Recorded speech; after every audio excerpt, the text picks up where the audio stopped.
저 일단 다 들어오셨지요? 예, 인사드리겠습니다. 안녕하세요. 예, 설명이다 보니까 한번 인사를 하고 시작을 하는 게 좋을 것 같아서 일단 생각보다는 많이 오셨네요. 저 한 두세 명 오실 줄 알고 그냥 아예 성탄절날 하겠다 그랬다가 학원 쪽에서 그래도 그렇지 성탄절날 하시면 아무도 안 옵니다 막 그래가지고 아이 그러면 좀 연기해서 오늘 하죠 이렇게 해서 한 건데 생각보다는 많이 오신 것 같아요. 일단 오늘 저희 뭐 하는지 다 알고 오신 거죠? 예, 일단은 간단하게 설명회를 할 거고요. 두 번째는 이제 올해 관연도 기출문제 해설을 좀 하려고 그러는데요. 일단 여기서 나오는 임용고시를 하나도 모른다, 처음 공부한다 이런 분들 있으시면은 손 한번 들어주십시오. 아, 네. 거의 대다수시네요. 그러면은 나머지 분들은 시험을 보셨거나 어느 정도는 알긴 아는데 새로운 마음으로 심기일전하시려고 미리 이제 이렇게 오셨다라고 제가 생각을 하고 진행하도록 하겠습니다. 일단 저희가 시험 제도가 계속 바뀌었지요. 처음 공부하시는 분들은 원래 이런지 아시겠지만 저희가 이렇게 보면은 시험의 추세가 2000년 되기 전에는 객관식이었었어요. 그러다가 2000년대 들어와서는 또 이제 서술형으로 바뀌었지요. 다시 2007년도부터 객관식으로 바뀌었다가 작년하고 이제 올해 다시 말하면 2014, 15년도 문제 2개 연도는 서술형으로 또 바뀐 겁니다. 왜 이렇게 자꾸 바뀔까요? 예, 제 생각에는 많은 이유가 있겠지만 시험 문제 낼 게 없어요. 내다 보면은 와, 객관식 정말 끄트머리에 문제 만드는데 정말 죽는 줄 알았어요. 낼 게 없는 겁니다. 게다가 서술형 만들어주니까 조금 숨통이 놓이는 이런 이제 향상이 되는데 지금 현재 서술형이 2년 정도 진행되고 보니까 옛날에 객관식 공부할 때보다는 훨씬 쉬워진 것 같아요. 제가 느끼기에는. 객관식이라고 했을 땐 어떤 부분이 이제 좀 되냐 하면 무려 객관식 문항이 1차에서 40문항이었었거든요. 그리고 지문이 다섯 지문이죠. 그러다 보니까 공부를 굉장히 광범위하게 해야 되고요. 또 토시 하나만 바꿔도 지문이 틀리다 맞다의 문제가 바뀌기 때문에 문제 난이도도 꽤 깊어질 수 있는 그런 측면들이 있거든요. 물론 그렇더라도 출제위원들이 문제의 어떤 난이도를 조정하기 때문에 까다로운 지문이 나올지라도 그걸 몰라도 해석이 가능해서 답을 맞출 수 있다는 특징이 물론 있긴 했었습니다. 근데 이땐 서술형으로 바뀌다 보니까 이 차이점이 뭐냐 하면은 아주 광범위하고 아주 깊게 내기는 조금 어려울 수 있다. 다시 말하면 2014, 2015년 2개 년도의 서술형 문항을 봤을 때 문제가 어렵지 않았다라는 거죠. 기쁜 소식이죠. 근데 내가 어렵지 않으면 남도 어렵지 않다. 그 결국에는 어쨌든 선은 잘리게 되어 있어요. 그러면 전략을 어떻게 들어갈 수밖에 없느냐? 내가 아는 건 무조건 맞아야 된다. 실수를 허용해서는 절대 안 된다라는 그런 기본적인 내용들이 나올 수밖에 없는데요. 일단 저희가 이제 처음 공부하시는 분이라고 다 간주를 하고 어떻게 공부를 해야 되는지, 어떻게 전략을 세워야 되는지 먼저 시험 전형부터 말씀을 드리도록 하겠습니다. 일단 저희가 시험이 옛날에는 1, 2, 3차로 진행이 되다가 이제 2년 정도부터는 1차, 2차로 심플하게 이제 진행이 됩니다. 상당히 편해지신 거예요. 옛날에 진짜 3차까지 갈 때는 너무너무 힘들었었어요. 거기다 3차 가서 떨어지시는 분들 거의 재기가 불가능할 정도의 사태가 벌어지죠. 근데 옛날 분들 그 당시에는 10명, 20명, 뭐 40명 이렇게 뽑았던 시절이 있다 보니까 3차까지 떨어져도 재도전을 해서 4번 재기하셔가지고 합격하신 분들이 되게 많으셨었어요. 3차까지 갔는데 4번 올라간다라는 건 정말 인간 승리라고밖에 볼 수 없거든요. 그런 분들이 그렇게 조금 소수의 인원을 뽑았을 때 무슨 패자부활전 하는 느낌으로 합격을 하셨다라는 거. 근데 최근에 2년 정도의 TO를 보시면 굉장히 여유롭게 붙을 수 있는 정도의 하시는 TO입니다. 1년 만에 붙으실 수 있는 TO예요. 그 정도는. 그래서 일단 선생님들께서 시작하실 때 마음을 임용고시 3년은 해야 된대요. 아유, 그렇죠? 3년은 해야죠. 1년은 천천히 이제 전공서 보고요. 심화 수업 좀 듣다가 그 다음에는 교과서 좀 보고요. 세 번째부터 외울게요. 암기할게요. 이랬던 케이스는 2000년대 스타일이에요. 정말로 2000년대는 그렇게 서술형 시대에 2000년대 서술형 시대에는 3년을 잡고 선생님들이 이렇게 공부를 하셨어요. 서머리를 다 하셨어요. 자기가 스스로 다 만드는 거예요. 교재를 손으로. 교과서도 그때 11종인가 그랬는데 그걸 다 써요. 그래서 그러다 보니까는 전공서 1년, 교과서 1년, 그러고부터 본격적인 암기를 마지막 3년치 하시는 거예요. 3년 가실 수밖에 없거든요. 우리 그렇게 지금 공부하시면 절대 안 됩니다. 우리 이미 패턴을 바꿨어요. 저희는 1년 만에 붙는 패턴으로, 왜냐하면 TO가 언제 어떻게 될지 모르기 때문에 1년에 간다라는 마음으로 가셔야 되는데, 신기한 건 다 된다라는 거. 그래서 어떻게 해야 되는지 알려드릴게요. 일단 시험 전형 간단하게 1차와 2차로 구분이 되고요. 자, 아시다시피 1차는 이제 필기죠. 필기인데 1교시, 2교시, 3교시로 진행이 될 겁니다. 1교시는 교육학. 단 한 문제의 논술형 문항으로 판가름이 나죠. 이게 이제 작년에 이렇게 시행이 되다 보니까 너무너무 긴장들을 많이 하셨었는데, 이제 2년 차가 되다 보니까 어느 정도 안정화가 되는 것 같아요. 어차피 교육과 굉장히 광범위하지만 논술로 냈을 때 낼 수 있는 범위라고 하는 게 한정되기 때문에 거기 맞춰서 또 길들여지면 충분히 어렵지 않게 공부하실 수가 있고요. 작년 같은 경우에는 채점을 굉장히 너그럽게 하셨어요. 항상 시험 제도가 바뀔 땐 그런 부분에 아주 기회입니다. 채점을 너그럽게 하고요. 문제를 쉽게 내요. 근데 선생님들께서는 이게 3년 차로 접어드는 시점에 공부를 하시기 때문에 조금 더 진일보할 수는 있겠죠. 그래서 선생님도 그런 기출의 흐름들을 좀 보시고 가시는 게 필요하십니다. 일단 한 문항이지만 60분이라는 시간은 넉넉하게 드릴 거고요.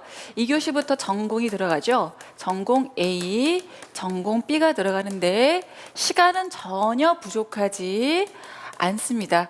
90분 간격으로 진행이 될 거고요. 쉬는 시간 20분이 진행이 되는데, 자, 저희 서술형 처음에 기입형이 15문제였었는데요. 10문항으로 줄었습니다. 그리고 서술형 6문항이었는데 4문항으로 줄여줬어요.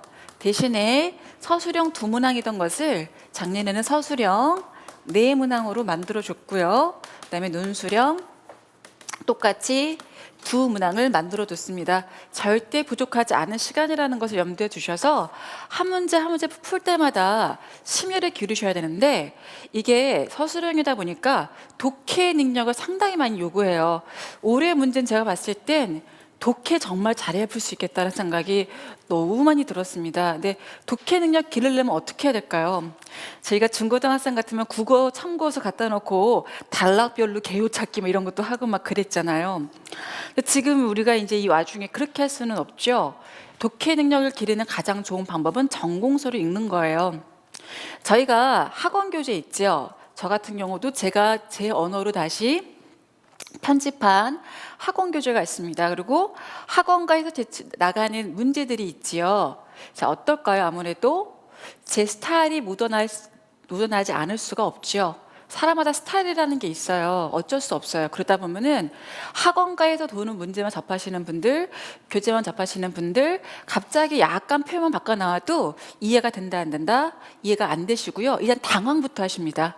그래서 문제 자체를 보시는 순간 혼비백산이 돼버리시거든요. 그래서 그냥 전공서를 자꾸 읽으셔야 돼요. 그래야 낯선 문장이 나와도 이 저자가 원하는 것이 무슨 얘기인지, 뭘 원하는지가 파악이 가능하실 수가 있으세요. 그래서 전공서 조금 이제 맨 마지막에 가서 어떤 전공서를 읽어야 되는지 필독서에 해당하는 것들 조금 더 소개를 해드리도록 하겠고요. 일단 시험 타이밍이 90분이죠. 평상시에 공부하실 때 최소한 90분 이상의 타이밍을 맞춰 놓으시고 쉬는 시간을 가져주는 연습을 하시는 것도 굉장히 중요합니다. 이제 저희가 왕년에 다 공부 잘 하셨잖아요. 그죠? 수능 볼 때까지 얼마나 열심히 공부하셨겠어요. 그렇지만 대학교로 오고 나니까 그렇지 않죠. 저희가 딱 시험 기간에만 공부를 하는 게 익숙해지다 보니까 60분 동안 집중해서 앉아있는 거 쉽지 않았던 것 같아요. 제 생각에는. 처음에 공부할 때 제일 힘든 건 뭐냐면 암기보다도 그냥 앉아서 졸지 않는 거, 이거부터 너무 힘들거든요. 그래서 선생님들께서 내가 90분 정도의 타이밍은 충분히 견딜 수 있도록 그 주기를 좀 형성해 주시는데, 올해 정말 초수생이다 이런 경우에는 내가 5월 달까지라도 나의 어떤 공부의 흐름 있지요. 나는 오전 공부가 잘 된다. 나는 어느 시점에서 졸린다. 뭐 이런 나의 어떤 학습 스타일 이런 것들을 충분히 간파하실 수가 있으셔야 돼요. 그래야 5월 넘어가서부터는 안정적으로 공부하는 습관만큼은 문제가 없어. 이렇게 편히 가서 공부만 하실 수가 있는데 7, 8월까지 가서도 내가 공부하는 부분에 우왕좌왕한다라고 한다라면은 좀 힘들어질 수 있죠. 그러니까 되도록이면 빨리 자신의 그 흐름을 잡으시는 게 좋은데 어떻게 하면 흐름을 잡느냐? 그냥 열심히 하셔야 돼요. 예, 보니까 많은 분들이 합격 수기를 검색하는데 시간을 많이 보내시더라고요. 저는 그 부분에 대해서 사실은 굉장히 조심스럽습니다. 저희가 제 어떤 마음을 전달하는 부분에 있어서 저도 제가 제 글을 쓸 때 제 마음을 100% 전달하기가 어렵다는 생각을 하거든요. 그러면 합격생 분들도 마찬가지일 것 같아요. 일단 수기를 쓰는 분들의 입장이 뭐냐면 수기를 쓴다는 자체가 나는 정형화된 공부를 했다라고 생각하시는 분들이 수기를 올리세요. 첫 번째. 근데 사실은 수기를 보시면 기겁합니다. 12시간 기본적으로 하루에 매일매일 공부하셨다고 하고요. 그런 분들 보면은 명절도 없었다라고 대부분 말씀을 하시고요. 정말 타이트한 수기에서 공부했다라고 적어 놓으니까 수기만 읽고 그냥 나는 안 할래 하시는 분들 굉장히 많으세요. 근데 대다수가 그러냐? 그렇지 않다라는 거죠. 합격 수기를 올리지 않은 많은 합격생들은 그렇게 공부하지 않았습니다. 수기를 올린다라고 할 때는 나는 어느 정도 남들에게 보여줄 수 있는 정형화된 틀을 갖고서 공부했어요 라는 분들이 올린다라는 것을 명심하셔야 돼요. 그러면 공부의 왕도가 있다 없다? 공부의 왕도가 없습니다. 인생의 정답이 없듯이 내가 개척을 하셔야 돼요. 그러면은 그렇다고 해서 수기 읽지 마세요라는 얘기는 아닙니다만, 자, 수기를 읽을 때 내 관점이 필요해요. 자, 일단 수기를 읽어보면 첫 번째 흐름이 뭐냐? 기출 문제를 확인하세요. 라는 얘기가 나옵니다. 그래서 어떤 분들은 그걸 보고 스터디를 만들기 시작을 하세요. 스터디를 만들어서 장장 3, 4개월에 걸쳐서 기출문제를 파십니다. 그럴 필요가 전혀 없다라는 거죠. 기출문제를 왜 봐야 되는 것이냐? 임용고시라고 하는 자체가 굉장히 강범위해요. 의식주, 소비, 가족, 가정과 교육론, 교육과정까지 너무 많은 범주가 펼쳐져 있는데 도대체 어디서부터 어디까지 공부를 해야 되며 어느 깊이까지 공부를 해야 되는지를 모르시는 거예요. 어떤 분들은 정말 박사 학위 논문 쓰시는 것 같이 공부하시는 분들이 계세요. 질문도 정말 이건 학위 논문이나 대학 교수님들이 하셔야 될 고민들을 와서 막 하세요. 그러면 선생님 손을 꼭 붙잡고 좀 얘기를 해요. 논문 쓰지 마시고 임용고시 공부를 하세요. 이렇게. 임용고시 공부는요 정말 쉬운 공부예요. 기분 나쁘실 분들 있으실지 모르겠습니다. 왜 쉽다라고 말을 하냐 하면 논문 쓰는 게 아니니까 답이 있다라는 거예요. 솔직히 저는 이 강의하면서 회의감이 밀려올 때가 많이 있어요. 가정과 교육 같은 경우는 답이 없거든요. 사실은 그죠? 답이 없는데 답을 요구해요. 저희는 일단 합격하기 위해서 어쩔 수 없어요. 그들이 원하는 답을 답해줄 수 있어야 돼요. 그 방법을 저는 알려드리는 겁니다. 저보다 훌륭한 분도 너무 많고 지금 굉장히 철저한 사명감을 갖고 이제 교사가 되고자 하는 분도 많이 계시겠지만 노하우적인 부분을 알려드리는 거예요. 그래서 기출문제를 보실 때 뭘 보시는 거냐? 여태까지 나왔던 어떤 그 흐름을 보시는 건데요. 어떻게 보시면 좋냐 하면 일단 파트를 쭉 정리를 하세요. 그래서 가족 파트다 그러면은 아동 파트와 가족학으로 두 가지로 분류가 되죠. 다시 이제 아동 파트에서도 인간 발달의 이론부터 시작을 해서 쭉쭉쭉쭉 단원들이 있죠. 단원명을 나열하시는 거예요. 그 속에서 자 기출문제를 확인하시는 겁니다. 보니까 옛날에는 기출문제의 흐름에서 보니까 아동 발달이 많이 안 나왔었네. 근데 갑자기 2000년대 중반부터 아동 발달이 엄청 튀어나와요. 그러다가 안 나오던 배우자 선택 이론이 객관식 시절엔 튀어나오기도 하거든요. 그러다가 또 서술형 나오니까 어떤 문제가 나오고 있지? 이런 걸 보시는 거예요. 보다 보면 뭐가 생기느냐? 반복 기출 영역이라는 게 있고요. 한 번 기출됐는데 기출이 안 되는 영역이 있고요. 여태까지 손을 한 번도 대보지 않은 미지의 세계가 있어요. 근데 이 미지의 세계를 우리는 많이 파는 거죠. 근데 미지의 세계를 팔 땐 주의점이 있습니다.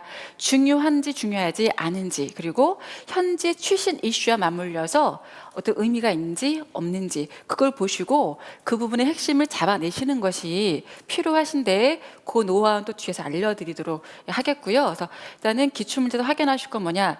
반복 기출이 반복적으로 되고 있는 거는 또 나올 확률이 있어요.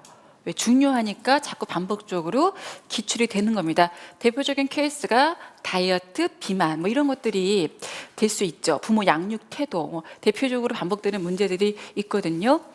예, 그다음에 한 번 기출이 됐는데 다시 기출이 안 되는 것들이 있어요. 저희 과감하게 어떤 경우는 이런 건 보니까 너무 사이드인데 너무 구석탱이에서 정말 너무나도 사이드 문제가 튀어나왔습니다. 그냥 그렇게 살짝 뭐 예를 들어서 조명 기구 같은 게 작년에 문제가 출제가 되기도 하고 그랬지요. 올해는 시스템 가구가 출제가 되기도 했잖아요. 이런 굉장히 소규모의 어떤 용어 같은 경우는 다시 재출제하기는 어렵겠죠. 선별하시면 돼요. 근데 어떤 주제라고 들어갔을 경우에는 반복 기출 가능성이 없는 문항은 없습니다. 그건 염두에 두셔서 충분히 이제 그 기출문제 흐름을 잡아주시고, 두 번째는 기출문제 난이도를 확인하시는 거예요. 근데 지금 기출문제 난이도를 확인하시는 부분에서는 2014, 2015 2개년도만 확인하시면 돼요. 그래서 그동안의 문제 흐름이 어떠했는지 난이도를 파악하시는 부분에서 기출문제를 활용하시면 되는데, 올해는 제가 이제 따로 종합 기출문제 해설을 따로 찍었어요. 찍고 있어요. 동영상으로만. 스튜디오에서 따로 찍고 있는데 2002년부터 2014년까지 찍고 있거든요. 한국교육과정평가원에 정식으로 올라가 있는 문제제가 2002년부터 올라가 있더라고요. 그래서 원래 2000년부터 하려고 그러다가 공식력 있게 문제가 정확하게 나온 것부터 하자 그래서 2002년부터 하고 있습니다. 그래서 선생님들이 가볍게 그냥 제 생각으로는 8, 9시간 정도의 타이밍이 나올 것 같아요. 처음에 할 때는 한 개년도에 1시간이 나오더라고요. 찍으시는 분이 지루할 것 같아요. 보는 분들이. 그래서 안 되겠다. 간단하게 하자. 그래서 그냥 한 연도에 30분 정도 잡고 진행을 할 생각은 그냥 훅 훑어보는 정도로 해서 진행을 하시면 좀 편리하지 않으실까 생각이 들어요. 그래서 기출문제를 활용하셔서 공부의 난이도를 좀 정리를 해가시는 부분들, 이런 부분들이 잠깐 언급을 드렸고요. 2차 미리 말씀을 드릴게요. 자, 아직 2차는 이제 안 봤죠? 2차가 들어가게 되면은 기본적으로 수업 실현과 면접이 있습니다. 둘 중에 뭐가 조금 더 중요할까요? 나중에 이제 동점자가 나왔을 때 저희가 가장 우선시하는 것은 실현 점수입니다. 그다음에 면접 점수, 그다음에 1차 점수, 1차에서도 전공 점수고요. 마지막으로 교육학 점수거든요. 그만큼 현장에서는 수업을 잘하는 교사를 원한다라는 것을 알 수 있다라는 거죠. 수업에서도 지금 학습 지도안 작성과 실제 수업 실현하는 것을 보시더라도요, 지도안 점수보다는 실현 점수가 더 높습니다. 지역별로 차이가 있지만 실현의 비중을 더 높이고 있고요. 그리고 경기도하고 강주 지역 같이 혁신학교를 지금 얘기하고 있는 곳에서는 아예 지도안조차도 만들고 있지 않습니다. 그래서 실현이라는 것이 거의 당락을 2차에서 많이 좌우를 하고 있죠. 기본적으로 오전에 가서 한 시간 동안 지도안 작성 시간을 줘요. 근데 어느 정도 살짝 그 교환을 삼을 수 있는 자료를 줍니다. 그럼 이제 그걸 작성을 하셔야 되는데, 지금 흐름은 뭐냐면 전개에서 교사 주도 활동으로 들어가는 게 아니라 교사 주도 플러스 학생 활동으로 들어가요. 그러니까 보통 학생들한테 조별 토의를 할 수 있는 시간을 주는 형식으로 진행되기 때문에 수업 실현을 연습하실 때 약간 쇼를 하셔야 돼요. 이렇게 학생들 앉혀놓고 토론시키는 것처럼 진행을 해야 되는데, 저희가 그 교육학 들어가다 보면 협동학습에서 선생님들이 쓰셔야 될 스킬들이 있어요. 개별 측무성을 강화하는 내용이라든지 뭐 여러 가지 내용들을, 교육학적인 요소들이 전개되고 있는 모습들을 조금 보여줄 필요가 있는 게 이런 타이밍에서 좀 등장을 합니다. 나중에 2차 준비하실 때 조금 더 본격적으로 들어가실 수 있는 내용들이죠. 그래서 어쨌든 지도안을 1시간 짜고 나서요, 점심 먹고 번호표를 뽑아요. 그래서 어떤 사람이 1번이 될 거, 누가 꼴등이 될 건지 쭉 번호표를 뽑아서 자기가 이제 20분 전에 대기를 하면 그때서야 자기가 냈던 지도안을 되돌려 봤습니다. 그러니까 이미 제출하고 나면 지도안이 손에 없는 거예요. 그 상태에서 나는 수업을 똑같이 해야 돼요. 지도안과 똑같이 진행했는지 여부를 그 평가하는 요소까지 들어 있거든요. 그러니까 최대한 내가 작성하실 때 기억을 잘 하셔서 연습을 하실 필요가 있습니다. 일단은 교과서는 가져가실 수가 있으세요. 지도안 쓸 때 교과서를 이제 못 보시더라도 쉬는 시간 동안에 교과서를 보시고 충분히 연습할 시간이 있으니까 연습하시고, 그다음에 20분 대기하실 때 자신이 냈던 지도안을 돌려받으시는데, 재작년에 슬픈 일이 있었죠. 좀 연세가 있으신 분이셨는데 이제 아기를 낳으시고 이제 다시 임용고시를 준비하셔서 속성으로 막 준비하셔가지고 1차가 통과가 되신 거예요. 그래서 2차를 딱 들어갔는데 이 지도안이 두 장을 제출하셨었나 봐요, 그분이. 근데 보니까 한 장이 들어가는 거예요. 시간이 남으셨대요, 그분 수업 실현을 하시는데. 그래서 한 장만 줬을까, 그냥 그래서 교사주도 활동만 하고 끝내셨다라고 그러더라고요.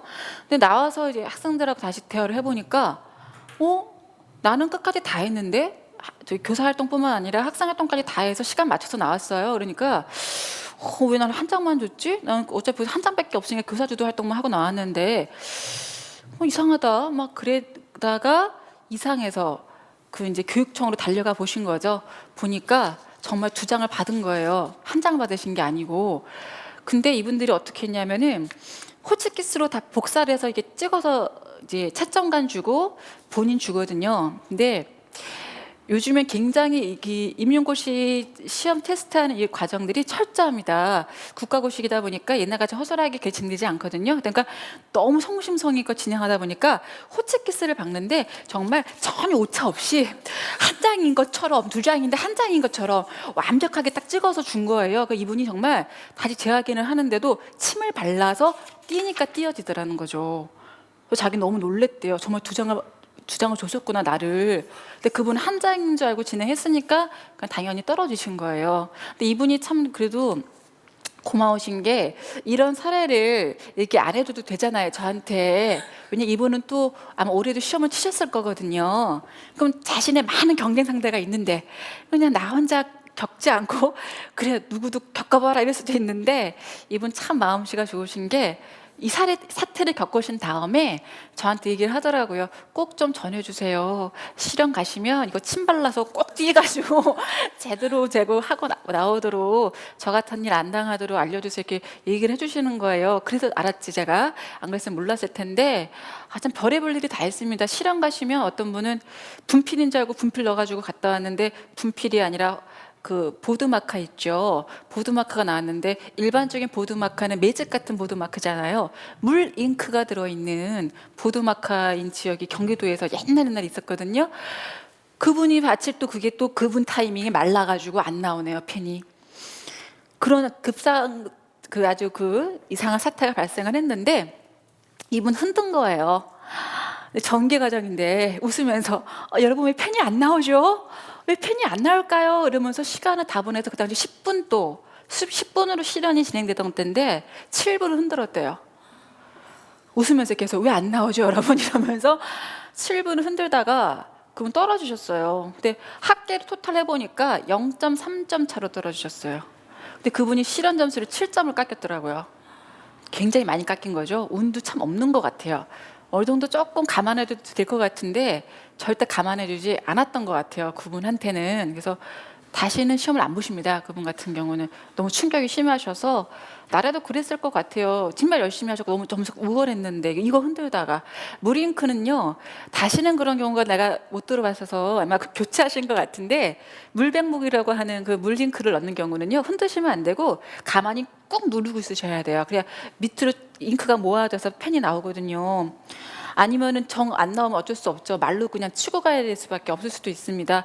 위험 사태가 발생하더라도 돌발 사태에 어떻게 대응하느냐 이것도 평가 요소에 들어가 있거든요. 그러니까 그것도 다 보신 거예요. 점수에 반영하셨다고 하니까 할 말이 없는 거죠. 그래서 이제 실력도 너무 실력이지만 1차, 2차 보실 때 실수하지 않도록 정말 실력 발휘를 유감없이 할 수 있도록 하시는 것도 중요하실 거고요. 면접 같은 경우는 30분의 시간을 줍니다. 내문항을 주게 되는데 나중에 10분 동안 대답을 하실 거예요. 이것도 보시면 30분밖에 시간 안 주다 보니까 1, 2, 3번 열심히 읽었다가 4번 문항을 제대로 해독하지 못해서 엉뚱한 대답을 하고 나오시는 분들 굉장히 많으세요. 그리고 그 면접 스타일이 옛날에는 정말 이론적인 걸 물어봤거든요. 근데 몇 년 전부터는 실무 위주의 그런 스토리를 전개시킵니다. 그래서 기간제를 하셨던 분들이 훨씬 더 유리한 그런 상황이 되셨어요. 학교 상황을 좀 아셔야지 대답하기가 용이한 그런 문제의 어떤 출제 양상으로 바뀌고 있다라는 건데 뭐 지역마다 차이가 큽니다. 그래도 어느 정도 좀 능숙하게 웃어가면서 해맑게 그래도 좀 대답을 하시면 어느 정도 좀 커버가 되는 부분도 있는 것 같아요. 근데 일단 추세는 뭐냐? 면접에서도 정확한 답을 요구하겠다. 그리고 남들이 잘 대답하지 못하는 것을 대답할 때에는 가산점을 주겠다라는 논지로 가면서 명확한 답을 요구하는 쪽으로 흐름이 가고 있고, 실무를 아직 겪지도 않은 분들에게도 임에도 불구하고 실무에 해당하는 면접을 보고 있다는 것을 염두에 두셔서 평상시에 공부하실 때 교육신문이라든가 이런 교육적인 뉴스 같은 것도 관심을 가지시는 건 좋은 부분입니다. 그리고 전공 문제들도요, 최근 뉴스에 많이 보도되는 내용들이 있지요. 아니면 광고에서도 많이 요즘에는 건강식품 관심들이 많잖아요. 그래서 건강 쪽으로 광고가 많이 나오는 것들은 좀 자꾸 들어두시면 좋아요. 출제되는 경우가 간혹 있습니다. 그래서 일단 전형을 1차, 2차, 그리고 1, 2, 3교시 어떻게 진행되는지를 말씀을 드렸고요. 4번 보시면 합격자 결정 방법이죠. 아까 말씀을 드렸듯이 일단은 순서가 실연, 면접, 전공, 교육과 순서입니다. 그리고 1차에서 1.5배수를 뽑게 된다는 거 간단하게 알아두시고 가시면 되겠습니다. 두 번째는 최근에 기출됐던 영역들인데 2개년도 서술형 문항에 대해서만 기출 연역을 올려놨습니다. 이렇게 봐서 사실은 별 의미가 없어요. 도움이 안 되십니다. 나중에 종합기출 문제라든지 이런 거 혹시 이제 필요하시면 확인하셔서 정리를 하시고요. 관연도 문제는 좀 이따가 이제 해설을 해드리면서 보도록 하겠습니다. 자, 조금 더 직접적으로 공부하는 부분에 들어가서 2015년도 시험 대비 요령을 좀 보시도록 할게요. 그래서 목표를 분명히 한다라든지 뭐 여러 가지 역량을 구비한다든지 말씀을 드려놨는데 1, 2, 3, 4번 토탈에서 한꺼번에 말씀을 드릴게요. 자, 목표를 분명히 한다. 다시 말하면 목표를 1년에 붙겠다라는 목표를 다짐하시는 것입니다. 근데 1년에 붙겠다고 다짐만 하고 어떻게 해야 될지 모른다면 소용이 없겠죠. 1년 동안 어떻게 목표 잡으시면 좋냐?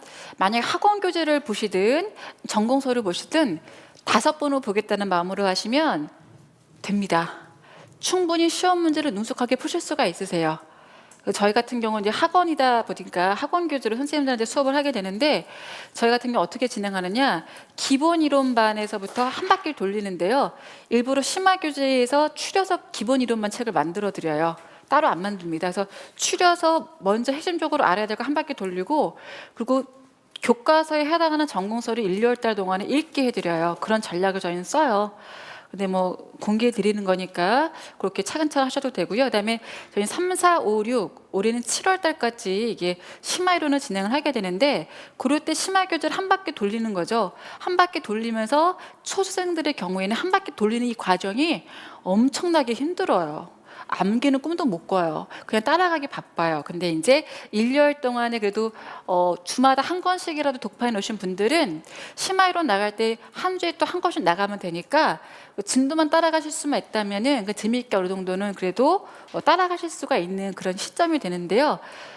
한 바퀴를 돌린다는 게 굉장히 중요합니다. 그래서 이 기간 동안에 앉아있는 습관, 그리고 어느 정도는 중요한 거에 대해서는 암기하는 것도 좀 패턴화 시켜서 암기시킬 수 있는 건 암기를 시키고, 제가 따로 서머리 하거나 노트 필기는 안 하는 쪽으로 합니다. 시간을 아껴야 되니까. 근데 그래도 좀 서머리를 해두면 좋은 내용들도 없잖아 있어요. 교육과정 일부라든가 아동발달 일부라든가 내가 좀 요약해서 딱 공부하기 좋은 것들은 요약을 간단하게 해서 저희는 단권화 시킵니다. 흩어놓지 않고요. 그냥 심화 이론책에 붙여버려요. 그냥 막 붙여가지고 한 것만 들고 다녀도 될 정도로 막 하고, 시험 당일도 심화 교재만 들고 가서 공부해도 될 정도로 간단하게 저희가 이제 공부하는 방법을 많이 알려드립니다. 그래서 한 바퀴 돌렸죠. 그 다음에 이제 만약에 8, 9월 정도 보통 문제풀이를 들어가고 10월, 11월 정도 모의고사를 들어가는데, 문제풀이를 돌릴 때 심화 교재가 또 한번 들어갈 수밖에 없죠. 당연히.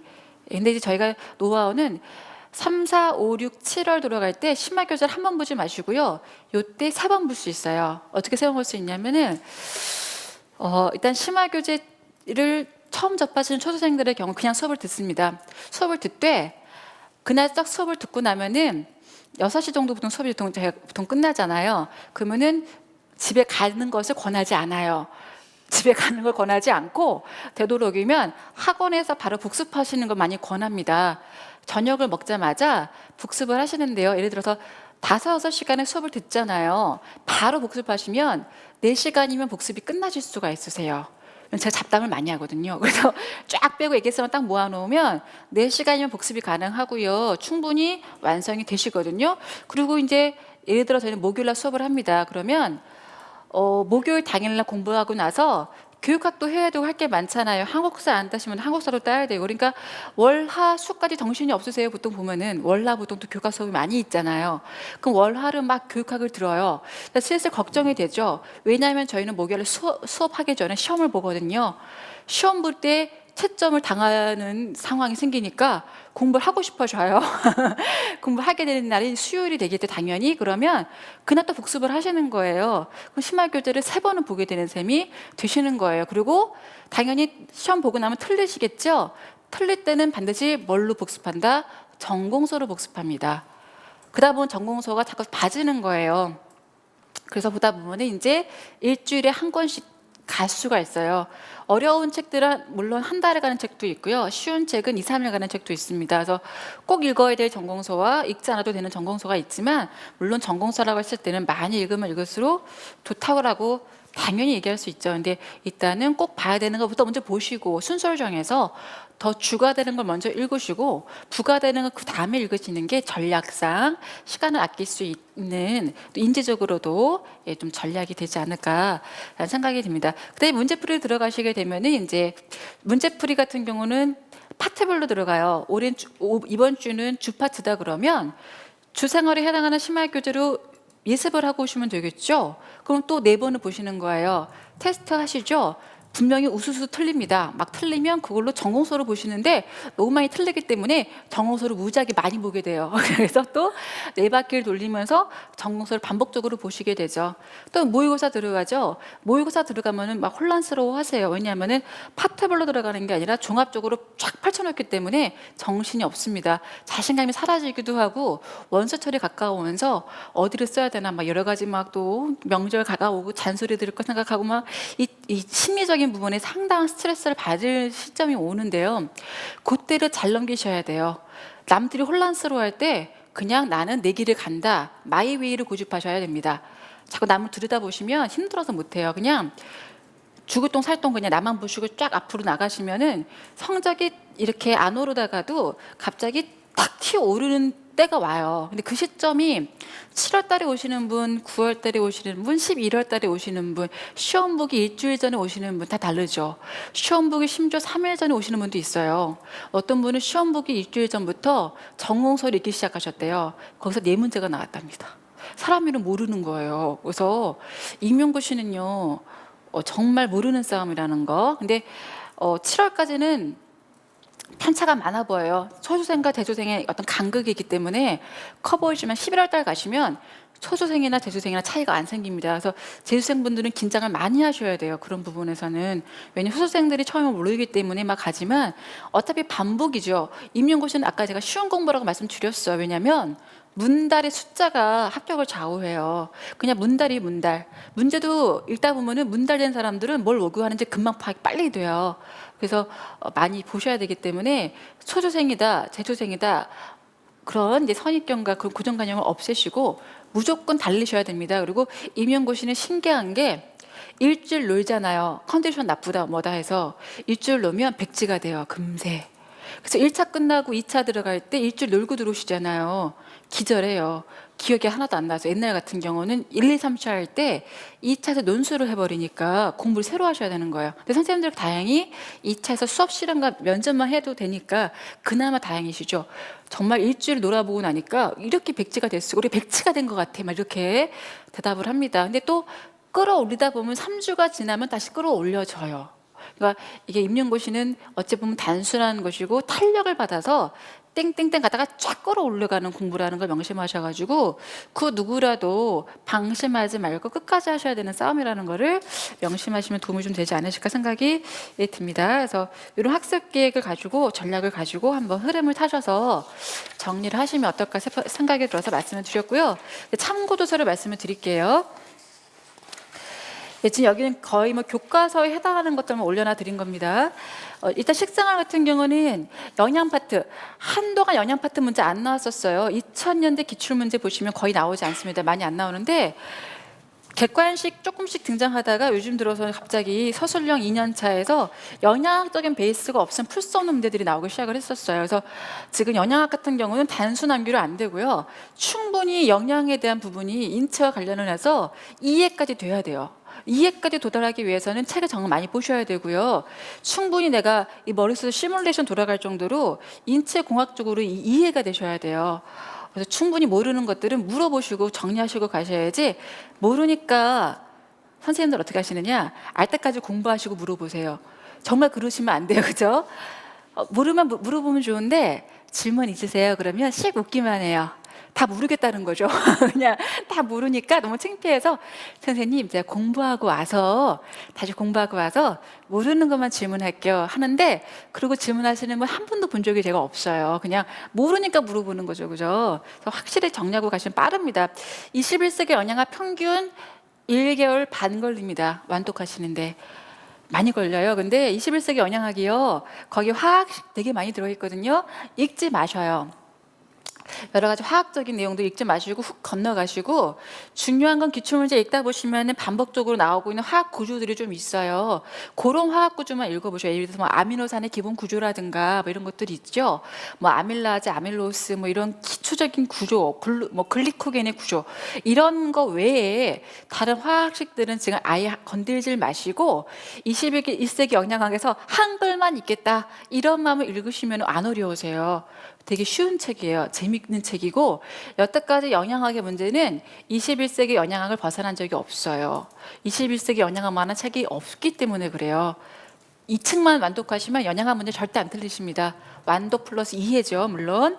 그다음에 조리과학 쪽인데, 식품의 선택과 조리에서는 이 조리과학, 조리 원리책은요 다다익선입니다. 사실은 일단 제가 가장 쉬운 책과 그리고 요즘에 기출이 많이 되고 있는 책 두 가지를 올려드렸는데, 첨이 올라가 있는 조리과학 책은 되게 쉬워요. 너무 쉽지만 여기에만 나와 있는 내용이 출제가 된 적도 있었어요. 그러니까 쉽지만 기출을 탄탄히 하시는 것 또한 중요합니다.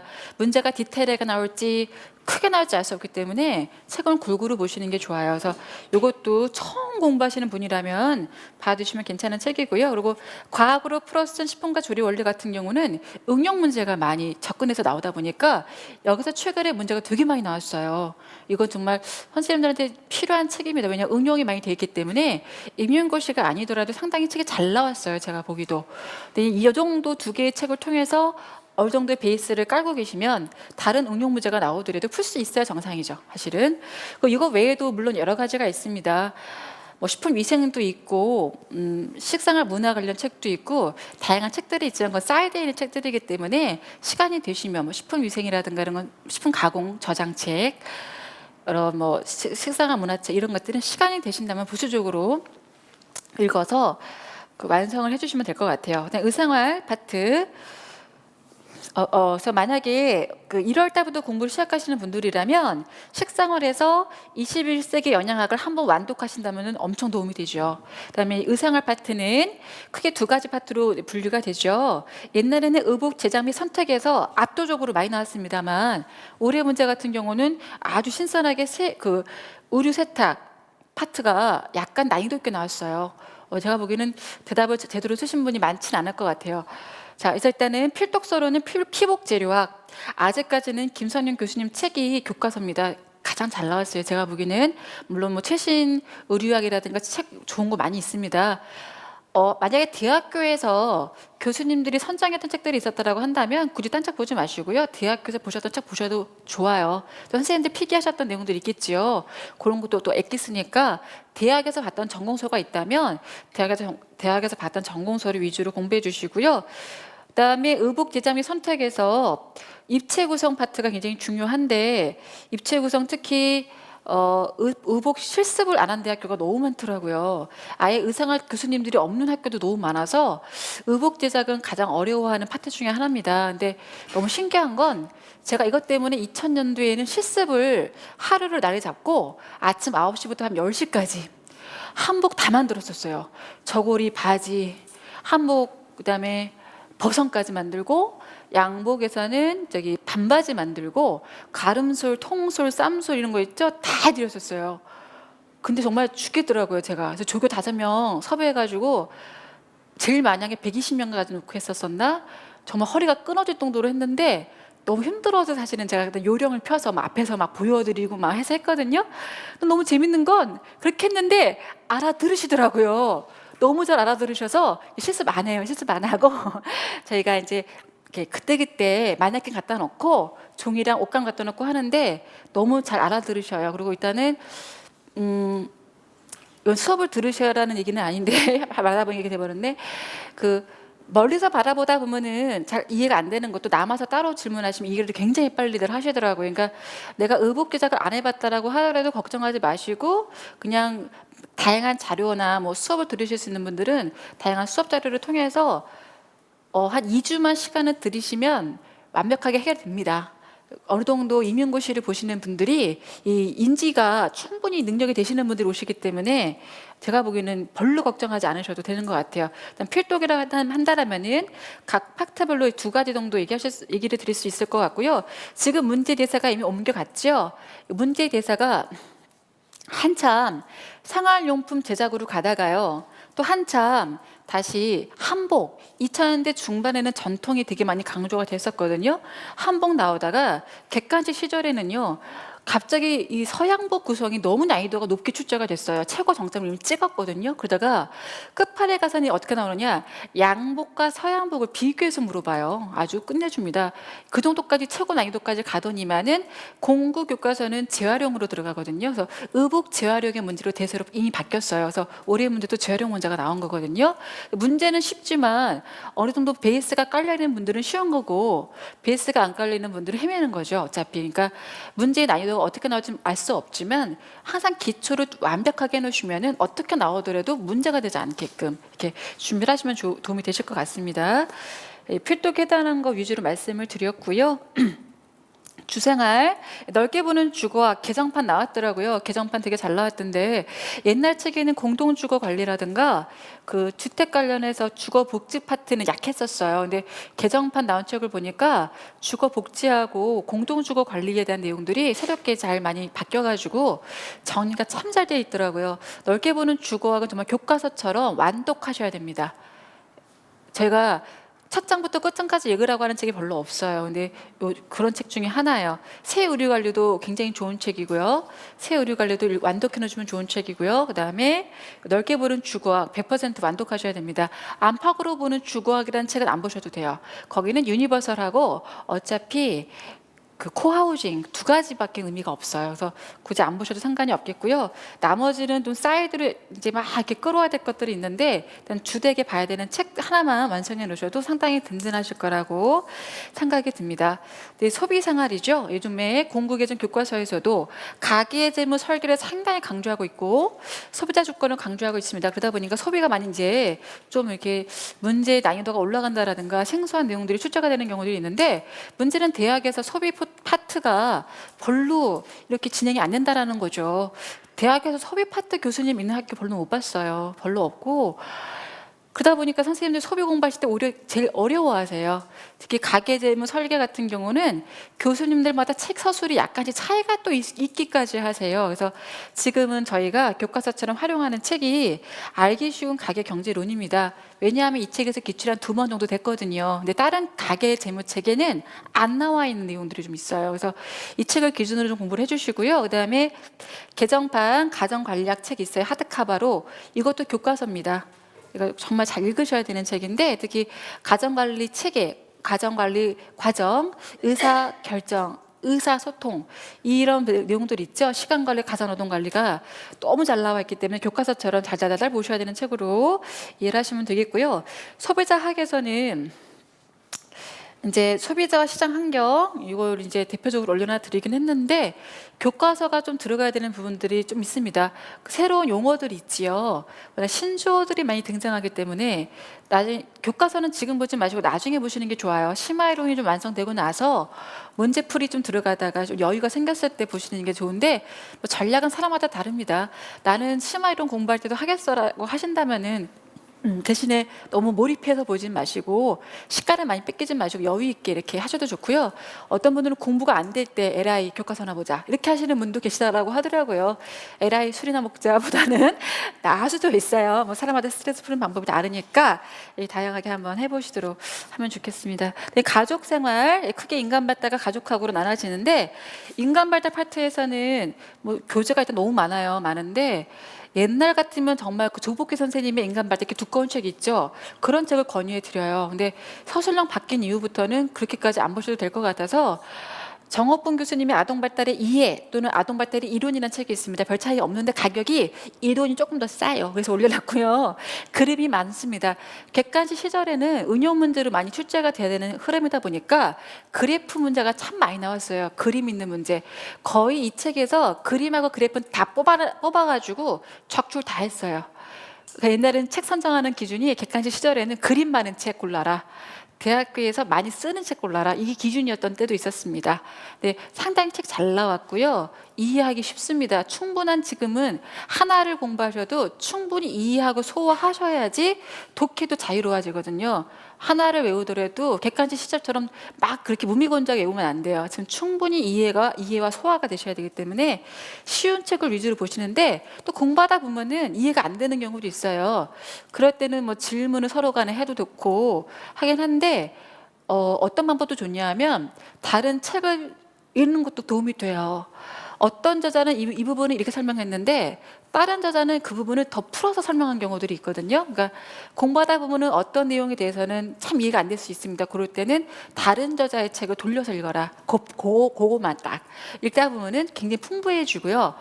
이해가 더 잘 됩니다. 그것도 하나의 방법 중에 하나라는 거. 가족과 파트 같은 경우도 책이 너무 많아요. 그래서 그것도 많이 읽을수록 당연히 좋은데 지금 기출이 많이 됐다라고 보여지는 책이 가족 관계학 책입니다. 그리고 이 유영주 선생님이 쓰셨던 새로운 가족학이라는 책도 있기는 한데 되게 깊어요. 너무 깊다 보니까 지금 출제 양상에서는 크게 막 이렇게 그 두드러지게 출제가 되어지거나 그러진 않지만 물론 배경 지식으로 깔고 있으면 도움이 되기는 하겠죠. 그래서 만약 새로운 가족학을 읽으신다라고 할 때에는 완독하지 마시고 필요한 부분만 뭐 다른 책을 읽다 보니까 너무 여기 약해 그러면 좀 깊게 공부하고 싶어요. 그럴 때만 찾아가지고 읽어주시면 돼요. 근데 깊게 공부하고 싶어 할 때는 필이 오는 것만 깊게 읽으셔야 되겠죠. 어렵다든지 나올 것 같다라든지 선별해서 한 번 더 깊게 들어가실 필요는 있습니다. 이렇게 해서 가족생활도 공부하시고 가정과 교육론 옛날에는 교과서가 가정과 교육의 이론과 실제였었어요. 지금도 유효합니다. 참 좋은 부분들이 있고요. 가정과 탐구 내용 같은 경우는 이 책에만 있어요. 그래서 이 앞쪽 부분을 잘 읽어주시면 좋은데 이상하게 이제 가정과 나오신 분들이 가정과 철학 부분 나오는 걸 굉장히 싫어하시더라고요. 이현석 교수님 앞에 있는 가정과 탐구 내용 있죠? 이거 완독하셔야 되는데 한 번 완독하고 이해하시면 너무너무 쉬운 내용이에요. 어렵게 생각하지 마시고 한 번쯤은 겪어야 될 과정이라 생각하시고 한번 거쳐가시면 도움이 되실 거고요. 그다음에 요즘 이 책만으로 안 되는 거 다 알고 계시죠? 최전영 교수님의 가정과 교육론을 참고해 주시면 너무 좋습니다. 요즘에 가정과 교육론의 문제가 일반 교육학으로 넓어지고 있다는 거를 아실 수 있을 텐데 어디까지 넓혀야 되느냐 이걸 모르겠다라는 거죠. 그리고 똑같은 교수학서 모형인데도 가정과 교육론 파트에서 설명하는 거하고 일반 교육학에서 설명하는 거하고 틀린 경우가 너무 많아서 질문 참 많이 받아요. 근데 제가 일반 교육학을 강의하는 사람이 아니다 보니까 다 모르거든요. 솔직히 말씀드려서. 그래서 저는 그냥 심플하게 대답을 해드려요.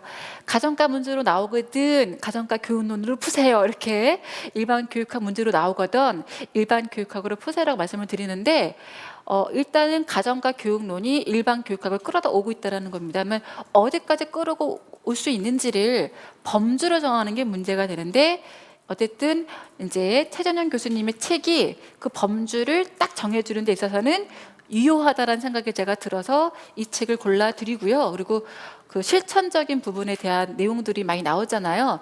바빗이라든지 브라운이라든지 하버마스에 대한 내용은 탁월합니다. 지금 유태명 교수님 책도 있긴 한데 난이도가 너무 높아서 좀 읽기도 어렵고요. 임용고시를 출제되기도 약간 어려움이 있어요. 그래서 물론 너무 좋은 책이긴 한데 임용고시 난이도에 맞춘다라고 했을 때에는 가정과 교훈론까지 완독해 주시는 것이 필요할 거라고 생각이 들고요. 여기서 추세를 조금 맞춰 들어가자라고 했을 때에는 논문을 확인하셔야 되겠죠. 다 알고 계시겠지만 한국가정과 교육학회지 검색하시면 다 무료로 내용을 다운해서 볼 수가 있습니다. 이거 논문 박박박 읽으실 필요 없고요. 논문 제목만 읽으시면 돼요. 제목만. 흐름만 보시는 거죠. 아, 가정과 교육론인데 이런 걸 쓰고 있네. 아, 논문 제목만 확인하시면 됩니다. ARCS를 썼네. 이렇게. ARCS가 나올 수도 있다는 가정을 하고 공부를 하시면 돼요. 또 지도교수가 한국교원대학교 교수 이름이 들어가 있는 것을 골라서 읽어주시면 더 좋습니다.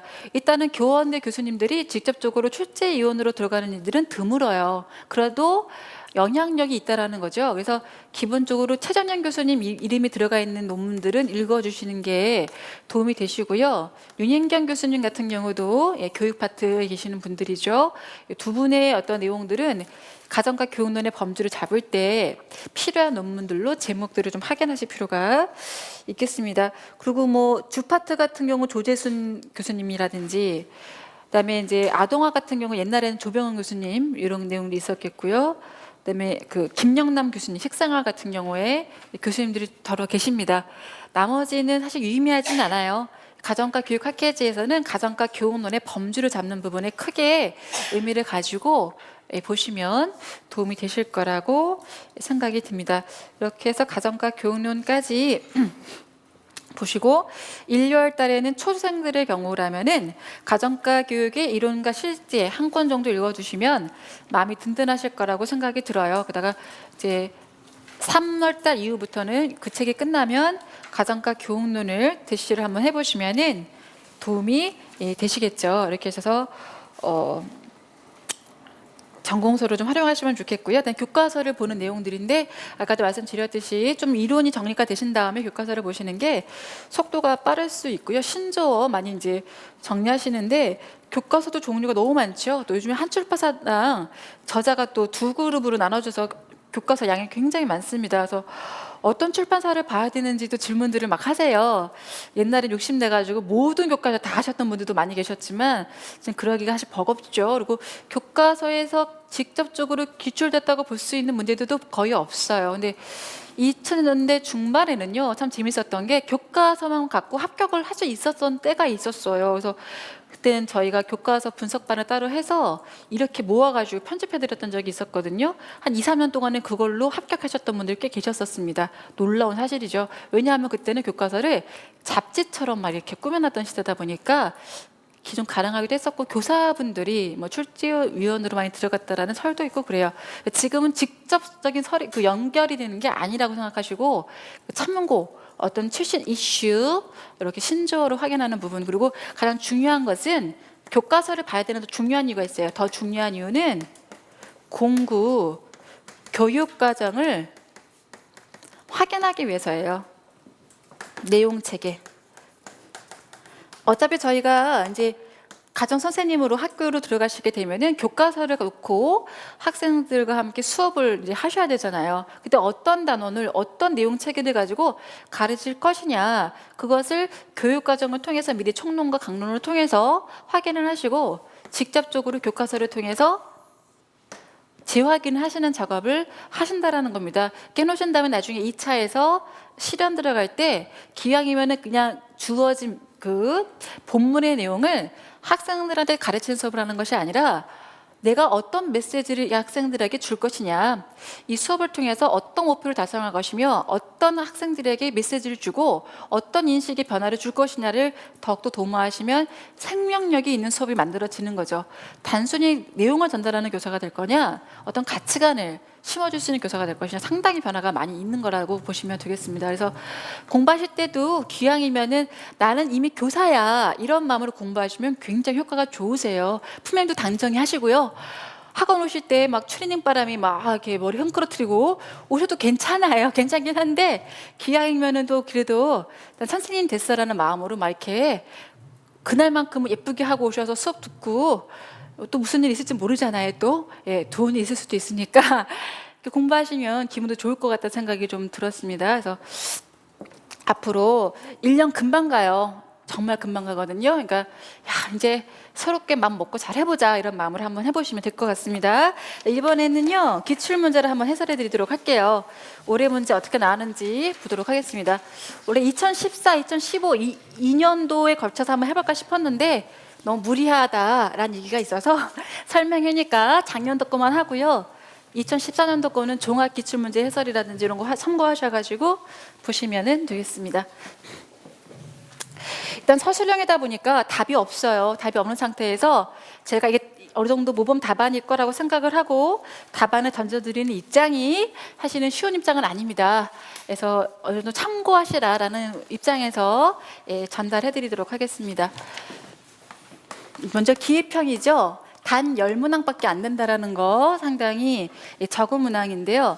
그러다 보니까 작년 같은 경우는 기입형에서 당락을 결정했다라기보다는 논술형 문제에서 당락을 결정하는 케이스가 사실은 더 많았다고 보여져요. 일단 그래도 1.1점 소중하죠. 1번부터 보도록 하겠습니다. 자, 영양 문제죠. 영양 문제. 지금 펠라그라라고 하는 결핍증 얘기가 나왔는데 저희가 결핍증 문제는 거의 출제가 안 되다시피 합니다. 요즘에는 워낙 영양 과다의 시대를 겪다 보니까 결국은 펠라그라를 물어보는 문제가 아니라는 거죠. 자, 니아신과 트리토판의 관계를 물어보는 문제라고 이해하시는 게 더 좋으실 것 같습니다. 자, 일단 펠라그라는 무엇의 결핍증이다? 니아신의 결핍증이다. 다 아실 거고요. 다시 오늘날에는 기억이 풍부한 곡식, 즉 니아신이 풍부한 곡식과 함께 단백질 섭취량이 증가하면서, 자, 아미노산의 일종이 바로 무엇이었을까요? 필수 지방 아미노산에 들어가는 트립토판. 이는 60mg이 1mg의 니아신을 만들어내게 되죠. 그래서 기억과 니은이 일상생활 중에서 충분히 공급되어지다 보니 이 데칼코만이 만든 것처럼 염증이 좌우 대칭으로 나타나는 펠라그라라고 하는 이 영양 결핍증은 거의 사라지게 되었다라는 것을 물어보는 문제라고 보시면 되겠습니다. 2번 문제. 2번 문제는 저희 심화교재 참고란에 이미 이게 한번 출제가 됐던 내용이라서 프리바이오틱스에 대해서 비교하면서 참고 내용으로 다 실어놨던 내용이 출제가 됐는데 답을 유산균이라고 쓰셨던 분들이 많지 않았을까라는 생각이 들었습니다. 답은 유익균이라고 쓰시면 되죠. 유익균. 우리 장내에는 유익균과 유해균이 있다라는 거죠. 쉽게 말을 하면은, 근데 유익균 같은 경우에는 이렇게 유산균에 해당하는 애들, 유산간균, 비피더스균과 같은 애들이 있어서 몸 안에 이제 이로운 여러 가지 면역이라든지 콜레스테롤 저하라든지 상당히 몸에 유익한 이제 기능들을 많이 하고 있다라는 겁니다. 그래서 기억번이 답을 해주면 되겠고요. 니은번은 난 소화성 성분으로서 기억의 영양원이 되어 장내 환경을 개선하는데 도움을 주는 물질이다 그랬는데 이미 출제가 됐다라고 말씀드린 거죠. 유산균 자체는 프로바이오틱스라고 부르고, 자, 유산균은 프로바이오틱스라고 부르는 이유는 앞으로 나중에 우리 몸에서 생체 활성을 가질 거라고 말하는 부분에서 이제 프로라는 말을 썼다라는 겁니다. 근데 여기서는 지금 유산균을 물어보는 게 아니고 나중에 이런 유익균의 먹이가 되어서 유익균이 장내에서 활동을 잘 할 수 있도록 되어지도록 만들어주는 애들이라는 뜻이죠. 그래서 프로가 아닌 프리를 써서 프리바이오틱스라고 대답을 하면 되는 그런 문제를 드린 겁니다. 그래서 간단하게 푸시면 되겠고요.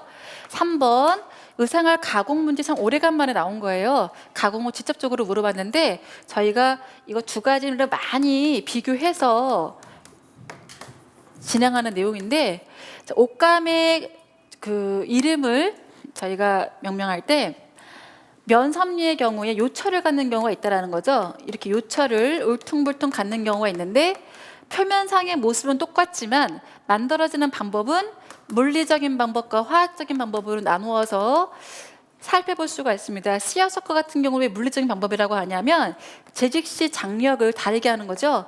자, 어떤 데는 세게 당겨주고 어떤 데는 느슨하게 당겨주다 보니까 세게 당겨주는 쪽에 수축이 일어나면서 느슨한 쪽에 요철이 발생하므로 이런 것은 물리적인 방법에 의해서 만들어진 요철이다.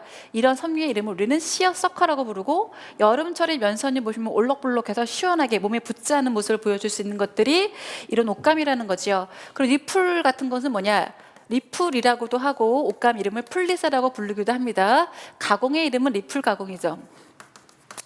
여기 문제 나온 것처럼 면섬유에 이제 일부분을 수소나 나트륨을 날인하는 거죠. 날인을 한 부분 어떻게 돼요? 쭉 수축하다 보니까 나머지 부분이 오돌도돌하게 요철이 생기는 현상이 일어났다. 겉모습은 똑같지만 만들어지는 양상은 다르다라는 것을 이해하셔야 되는 그런 문제가 나온 겁니다. 그래서 3번 이름을 얘기하자면 옷감의 구성 섬유와 가공의 명칭을 쓰세요. 옷감의 이름은 리풀 또는 플리세, 가공의 이름은 리풀, 가공 이렇게 언급하시면 됩니다. 어렵지 않게 풀 수 있는 문제였었고요. 4번도 이미 기출이 된 문제죠. 네. 지금 반복 기출이 조금 됐어요. 2번, 4번 정도는 지금 기출이 좀 이미 된 상태인데, 의복 제작 과정에서 활용되는 세부 장식의 방법과 종류다라고 하면서 가와 나의 차이점을 보니까, 가의 경우는 의복을 바느질할 때 같이 바느질이 이미 들어가줘야 되는 거죠. 핀턱, 접어서 박았다라는 건데, 바느질 할 때 이미 접어서 박은 상태로 바느질이 들어가줘야 되는 애들이라는 겁니다. 바느질이 동시에 들어가줘야 되는 애들. 자, 오른쪽에 있는 비드, 보통 우리 비즈라고 하는 걸 비드라 하는 것 같아요. 그죠? 스팽글, 반짝거리는 것들 있죠? 이런 애들은 어떻게 해요? 의복 제작이 끝난 다음에 부착만 해도 되는 애들이죠. 그래서 이것의 차이점을 물어보는 문제가 이미 기출됐었었는데, 자, 가번이 뭐예요? 디테일, 나번이 이름이 트리밍이죠. 이렇게 해서 간단하게 푸시면 되겠습니다. 1, 2, 3, 4번까지 무난하게 풀 수 있었겠고요. 5번 문제인데 옷감의 필요량 문제. 전혀 어렵지 않은 문제지만은 문제 독해를 참 잘하셔야 되는 문항이에요. 그러니까 문항의 신청이 들어가 있는 걸로 제가 확인을 했는데 아무 이상 없다라고 지금 통보를 받은 상태가 있고요. 이 문항의 경우는 선생님들이 아마 난감하셨을 분들이 꽤 있었을 것 같습니다. 일단은 교과서상에서 가장 많이 나오는 재활용이 와이셔츠예요. 이렇게 와이셔츠가 왜 자꾸 나오느냐, 단추를 끌러서 지퍼 대신 활용할 수 있다 보니까 상당히 편리한 부분이 있어서 쿠션 만들기, 필통 만들기 이런 데 쓰이고 있는데, 이거를 쉽게 그냥 2장으로 마름질하지 않고 1장으로 마름질로 바꿔놨기 때문에 이게 혼란이 오는데, 표현을 조금만 잘하셨더라면 제가 보기엔 틀린 분은 없었을 것 같아요. 독해 문제가 되는 거예요. 지금 이 상태가 보니까 표현을 왜 이렇게 어렵게 하셨을까라는 생각이 참 많이 들었습니다. 자, 보시면 나번 와이셔츠를 단추를 잠근 상태에서 셔츠를 탁 뒤집었죠. 마름질 해야 되니까 옷감의 안쪽에서 마름질 했다라고 보시면 돼요. 근데 셔츠에 3개 단추가 포함되도록 마름질하되 2장으로 할 것 같으면 앞판에서 하나 뜨고 뒷판에서 하나 뜨면 되는데, 그게 아니라 2장이 아니라 1장으로 마름질을 하라고 했기 때문에 양상이 달라지는 거죠. 예를 들어서 와이셔츠가 이렇게 있으면은 그림이 좀 허접한데요. 이렇게 있으면 단추 3개를 포함해서 끌어낼 때 여기까지 뒷판까지 끌어내야 된다는 얘기로 보시면 됩니다. 편의상 뒷면까지 안 넘어가고 앞장에서 끝나는 걸로 넉넉하게 그릴게요. 편의상 이렇게 해서 이렇게 끝나게 이렇게 잘라가지고 여기는 앞판, 여기는 뒷판 해가지고 만들었다라고 가정해서 푸셔야 되는 내용으로 이해하시면 됩니다. 그래서 지금 마름질의 시접은 모두 2cm로 하세요라는 부분인데, 이것도 참 애매하죠, 표현이. 이 시접 분량을 줄 때 2cm로 하는데, 이쪽 2cm, 이쪽 2cm, 2cm, 2cm. 자, 이렇게 해석하셨던 분도 계시겠지만 제 생각에는 이 사이에다가 2cm, 2cm를 다시 준 분들도 계실 것 같아요. 그렇게 만들어도 사실 상관없거든요. 조건이 없기 때문에 최소한의 옷감 분량으로 만들어야 한다, 이런 조건이 붙는다든지 여기 앞면과 뒷면은 골선으로 처리한다라든지 이런 설명이 없는 겁니다. 이런 부분에서 사실은 발을 탁 걸어서 이제 제의하고 싶지만 예, 분위기상 보니까 요걸 요구한 것 같죠? 예, 가운데에 시접이 들어가 있는 것을 요구한 문제로 보여지지는 않아요. 그럴 것 같으면 마름질 2장으로 처음부터 문제를 만들었겠죠. 굳이 한 장으로 만든 함정은 여기에 시접을 넣는지 안 넣는지, 옷감을 최소 분량으로 넣을 수 있는지 없는지를 확인하고자 하는 의도가 있었다라고 판단이 이미 듭니다. 그리고 원래 옷감의 분량을 만들어라라는 계산 문제가 나오면 기본 전제는 최소화하면 옷감 분량으로 하는 게 기본 전제거든요. 단이라는 조건 없어도요, 그렇게 하시는 게 맞습니다. 그래서 의의를 신청해도 당연히 먹힐 수가 없죠. 예, 충분히 문제 성립은 된다라는 거. 3번 질문. 골선 부분을 안쪽에서 바깥쪽을 향해서 꺾어 접었다, 이 얘기죠. 골선 부분을 꺾어 접었다. 그리고 시접선을 따라 박음질한다. 이 단어도 상당히 지금 걸리시는 분들이 많이 있는 거죠. 무슨 시접선으로 박음질을 해? 완성선 아니야? 이렇게. 노란 선으로 표시된 게 완성선. 저희가 이렇게 수업을 해드려요. 이게 완성선입니다. 그리고 시접 분량은 어디입니다? 여기 2cm가 시접 분량이에요. 그래서 시접 분량이라는 말을 쓰거든요. 근데 엄밀하게 말해서 원래 시접선이라는 단어 자체가 국어사전에 없어요. 없는 단어예요.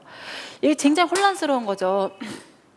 그러니까 여기서는 지금 시접선을 따라 박음질한다라고 되어 있을 때 이게 당연히 완성선이라고 생각하시는 분들은 무슨 말인지 이해가 도무지 안 되는 겁니다.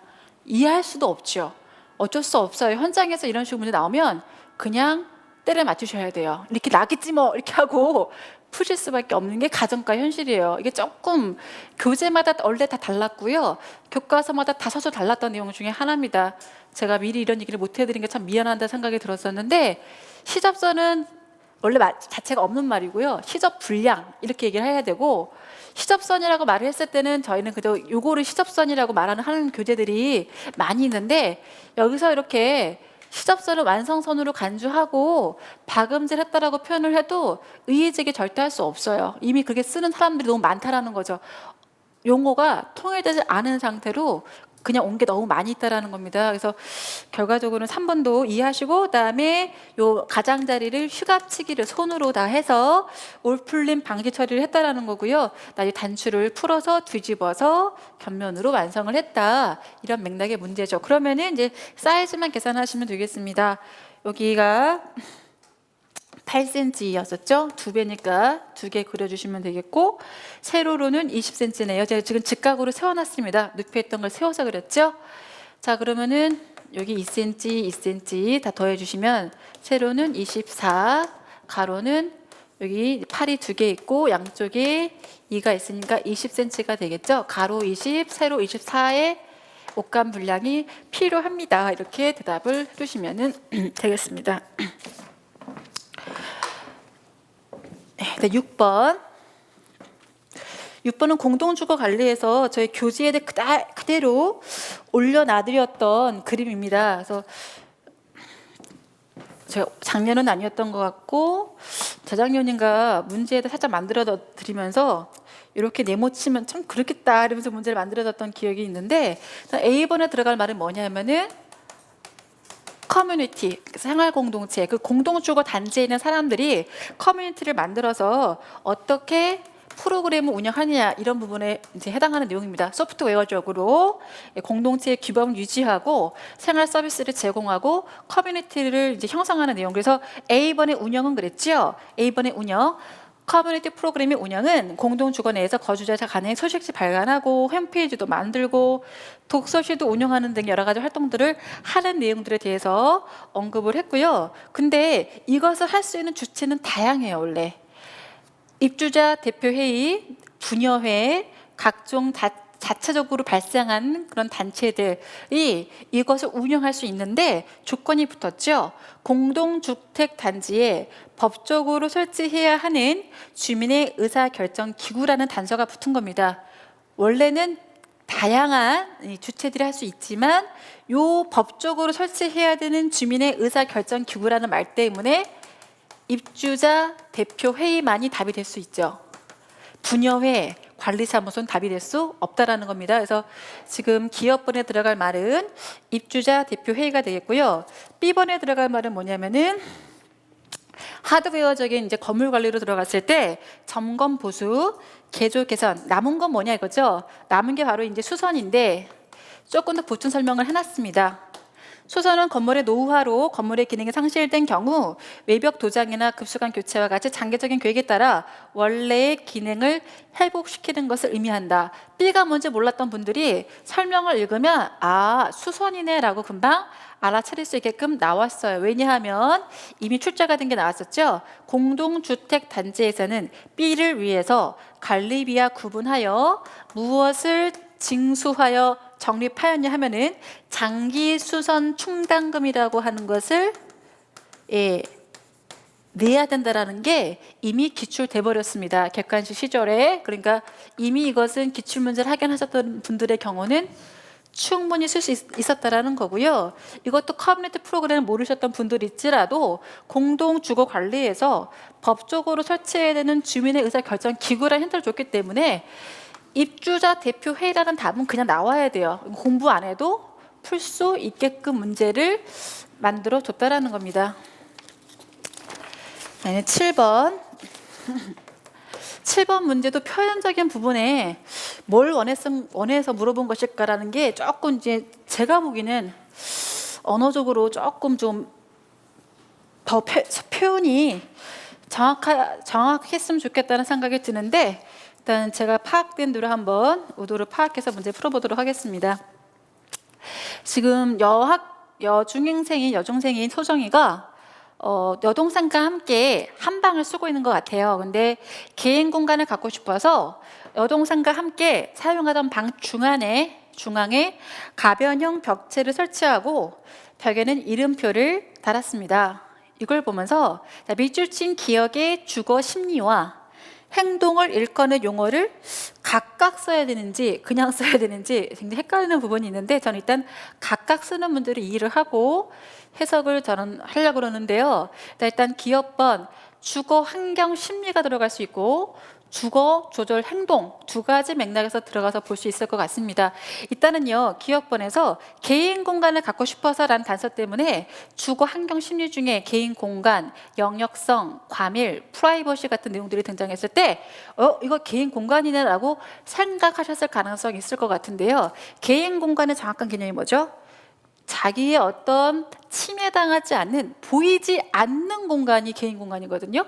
그래서 우리가 버스에서 만원 버스가 있다 하더라도 개인 공간을 지키고 싶어가지고 막 몸을 도사리잖아. 저희가 길을 걷다가도 이렇게 텅텅 빈 대로에서 남자가 정면에서 나를 비키지 않고 계속 걸어오고 있으면 어때요?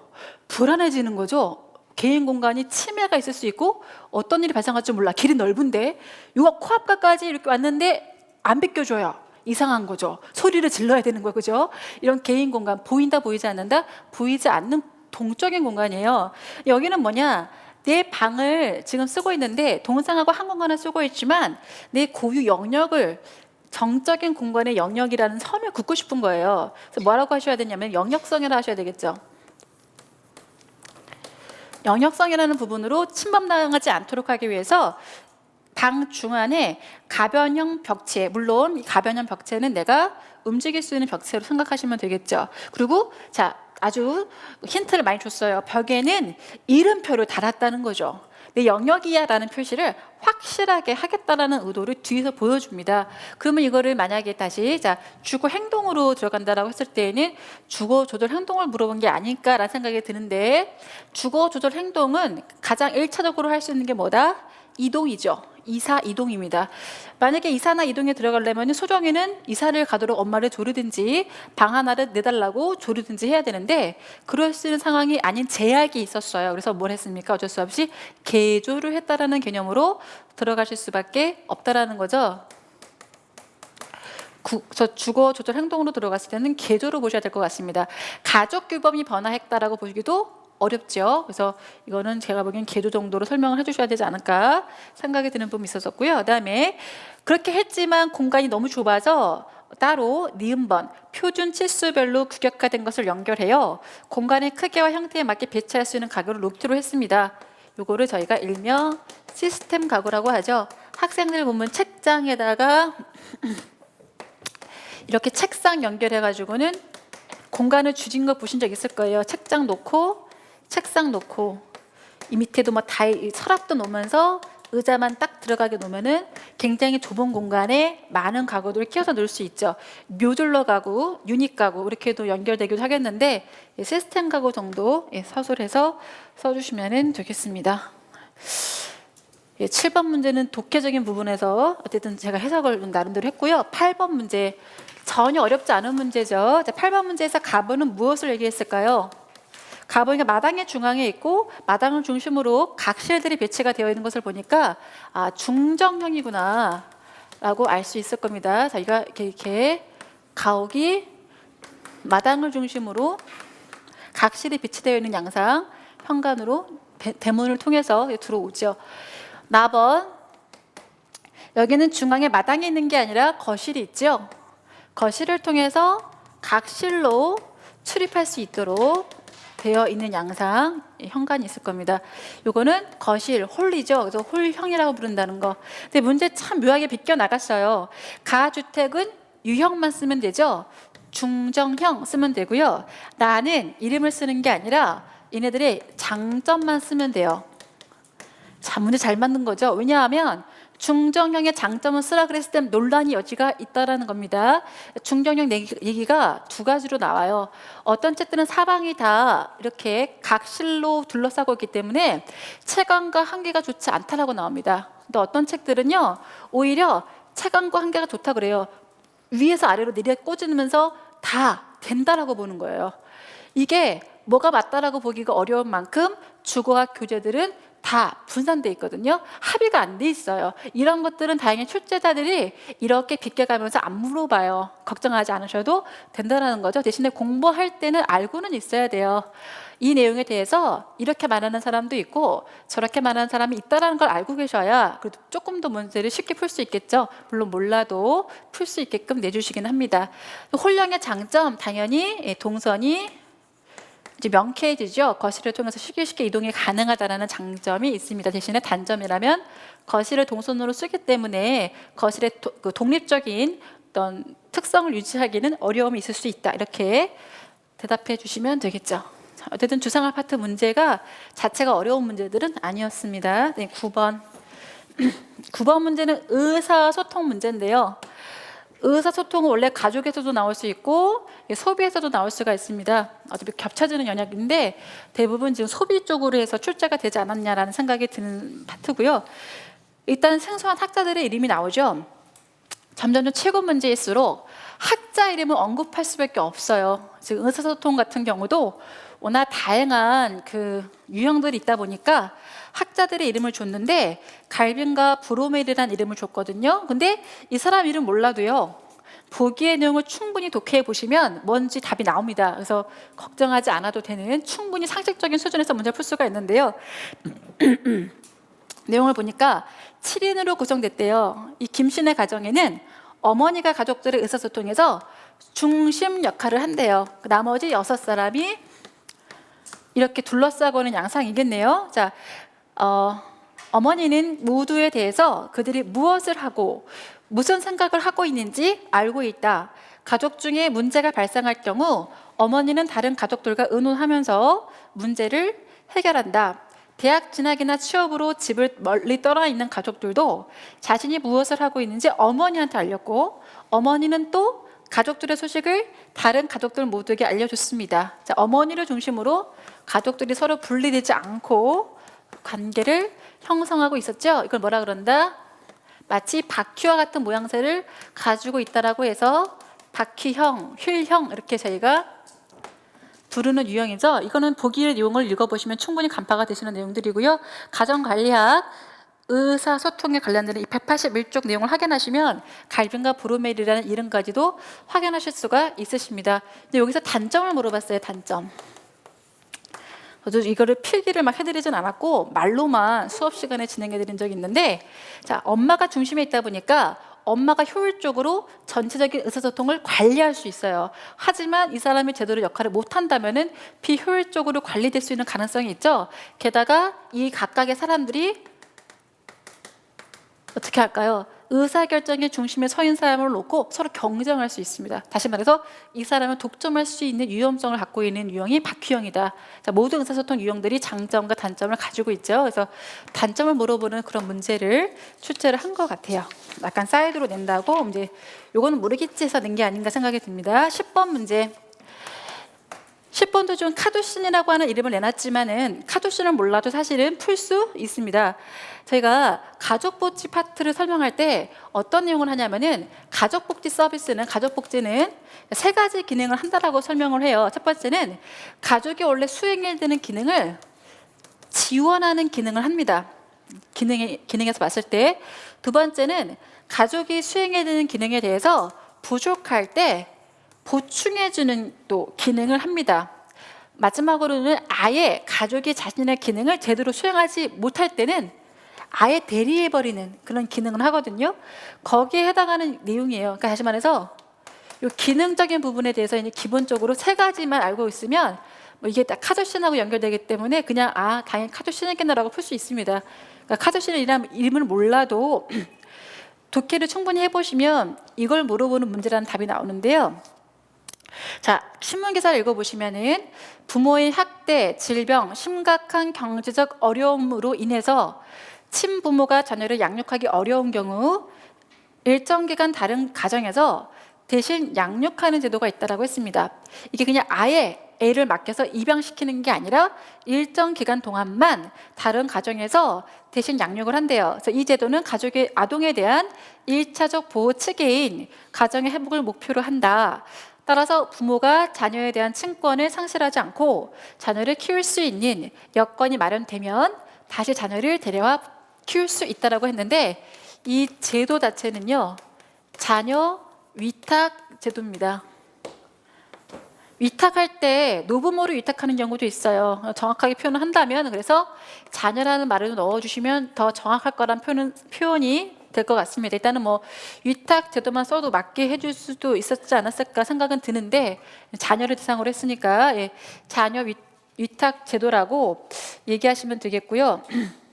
이게 그러면은 세 가지 기능 중에 대체 어디에 들어갈까라는 것을 지금 골라내셔야 돼요. 그죠? 자, 세 가지 중에서 정답은 대리에 들어갑니다.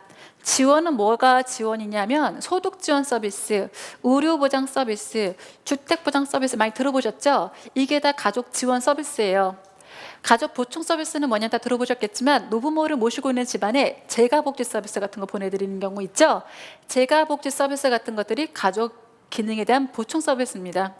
대리가 바로 아까 말했던 입양 그리고 이렇게 위탁하는 제도들이 대리로 들어가요. 그래서 정답은 자녀 위탁 제도 하나 적어주시고 그다음에 어떤 기능에 해당하느냐 대리 기능이다라고 설명하시면 되는 그런 문제가 나온 겁니다. 뭐 수업 시간에 기본적인 요 내용을 조금 이해하셨던 분들은 몰라도 쓸 수 있지 않았을까 생각은 들긴 하는데 또 워낙 안 나오던 부분이 나오다 보니까 못 쓴 분들도 꽤 있을 거라는 생각이 좀 드는 제 문항이었었습니다. 그래서 이렇게 기평 열문항을 보셨고요. 서술형 이제 들어가서 보도록 하겠습니다. 지금 답안지 일부러 좀 드렸는데요. 서술형 답안지 몇 줄로 되어 있습니까? 4줄로 되어 있죠. 거기다가 이제 답안을 작성을 해보시면 돼요. 설명을 들으시면서 나라면 답을 어떻게 썼을까 한번 그 4줄 안에 넘지 않도록 써보시는 것도 좋으실 것 같은데 문항 자체가 굉장히 간단해서요. 4줄 넘어갈 것 같지 않습니다. 보니까 1번 바빗의 가정과 교육과정 관점 3가지 중에서 한 가지를 이제 확인해라라는 문제가 나온 겁니다. 일단 보니까 재봉틀 다루는 방법에 대해서 문제가 나왔어요. 참 드물게 나올 수 있는 항목인데 재봉틀 다루는 게 나왔습니다. 그러면 일단 바빗의 교육과정 관점 중에서 무엇이었을까요? 당연히 과업과 능력 중심의 교육과정 접근 방법이라는 건 답이 그냥 나오셔야 되겠죠. 당연히 과업과 능력 중심인데 그래서 그거를 물어본 게 아니라 요것에 해당하는 것에 목적은 뭔데? 그리고 이것의 교육의 기능은 뭔데? 이렇게 문제가 나왔습니다. 저희 심화교재에 자료가 있기는 한데 제가 문풀할 땐가 말씀 한번 드렸던 것 같은데 저희 심화교재는 그 이현숙 교수님 책을 일단 옮겨서 넣어놨거든요. 그 교재가 취약점이 타이틀이 없는 상태에서 내용만 있었어요. 세계 교육 과정을 비교하는 내용만 있다 보니까 뭐가 목적이고 뭐가 교육의 기능인지 분별이 좀 안 되는 부분이 있거든요. 이거 확인하시려면은 최정현 교수님의 그 가정과 교육론 있죠? 그 책을 보시면은 목적, 교육의 기능, 타이틀에 적히면서 세계 교육 과정에 이게 비교가 되어 있어요. 페이지로는 85쪽 들어가시면 있습니다. 최정현 교수님의 가정과 교육론 들어가셔서 보시면 돼요. 목적 같은 경우는 읽어만 드릴게요. 직업인과 가정인으로 살아가는데 필요한 지식과 기술을 습득하는 것이다. 기술과 그 지식 습득 위주죠.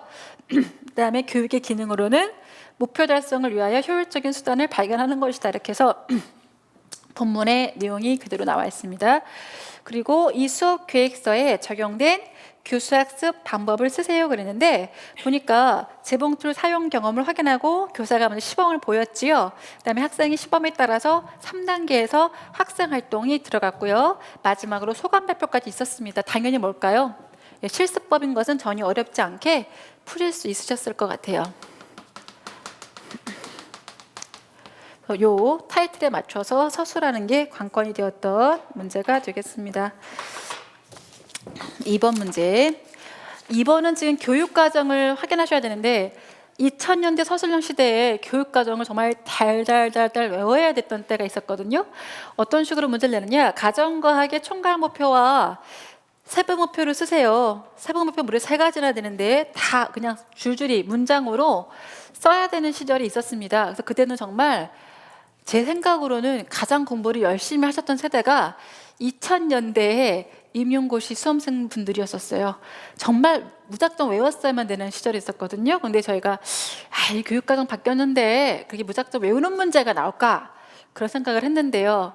예상대로 무조건 외우는 문제는 아닌데 이렇게 도식화 해버리니까 뭔 뜻이라냐 이게? 이렇게 보일 가능성이 참 많아 보였습니다. 일단은 이거는 이제 그 교육과정에서 강론 들어가셔가지고요. 기술적 가정에 성격으로 들어가시면 성격 끝에 나옵니다. 하단 세 단락에서 각각 하나씩 나오는 내용들이에요. 성격 파트 들어가셔서 제일 마지막 단락에 나오는 게 학습의 지향점이고 그 위에 핵심 역량, 그 다음에 그 가번의 내용이 쭉쭉 연결해서 나오는데 문제는 뭐냐면은 가정생활 영역에서 핵심 역량하고 학습의 지향점은 단어를 딱딱 줘요. 단락상에서. 근데 가정생활 영역에서 가번에 해당하는 영역은 단어를 딱 안 줘요. 단락을 읽고 내가 요지를 찾아서 써 넣어야 돼요. 그러다 보니까 문제를 어떻게 만드셨느냐?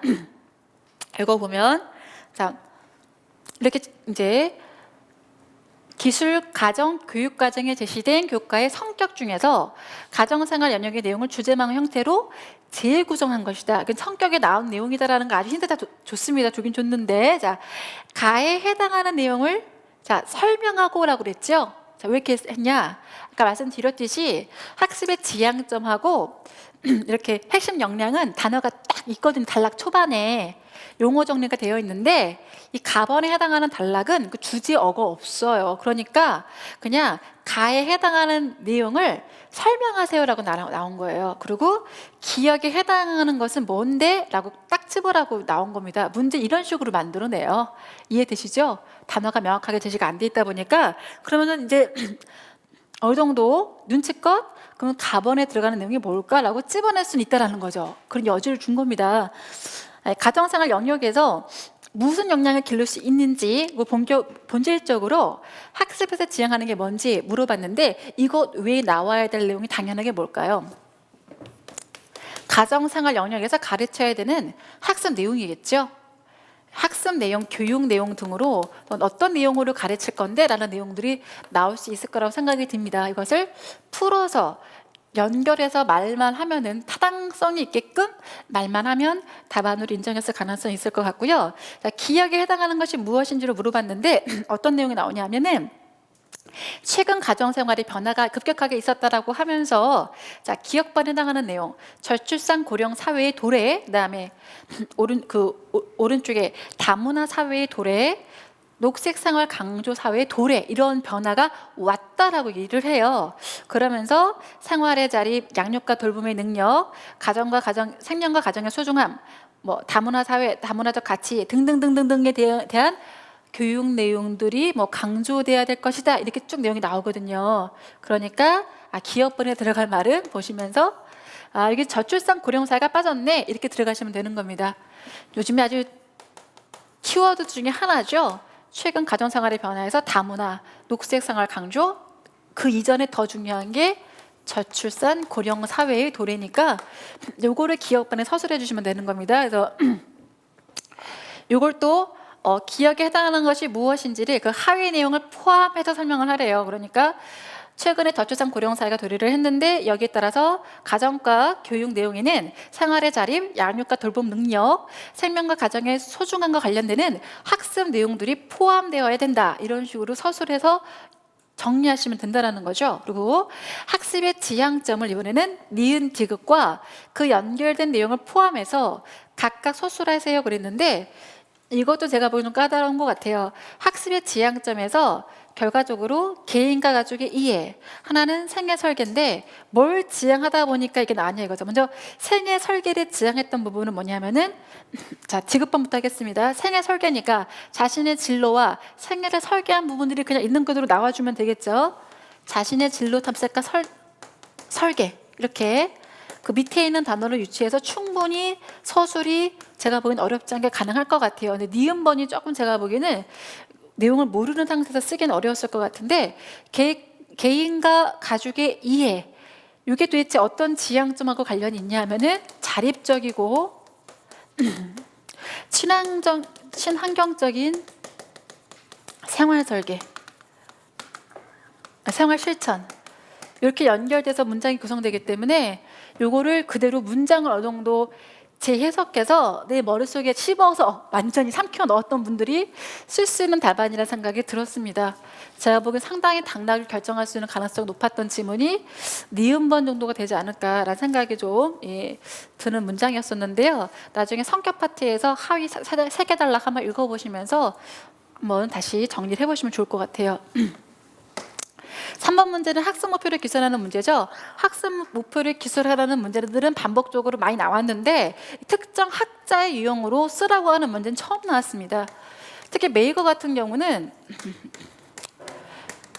가정과에서 많이 쓴다라기보다는 아까 말한 것처럼 과업과 능력 중심의 교과에서 많이 쓰거든요. 뭐 예를 들어 체육과 같은 경우에 뭐 평질한 조건에서 뭐 100m를 몇 초 내에 달릴 수 있다, 이런 식으로 해서 운동 기능을 측정하는 부분에 많이 쓰인다든지 하는 쪽이다 보니까 가정과에서는 메이거를 요즘 또 많이 안 썼었어요. 실천적인 걸 자꾸 강조하다 보니까 과학과 능력 중심을 많이 소외시했었는데 지금은 이런 양상으로 문제를 만들어낸 겁니다. 그래서 주제 자체도 과학과 능력 중심적인 그런 주제가 나왔죠.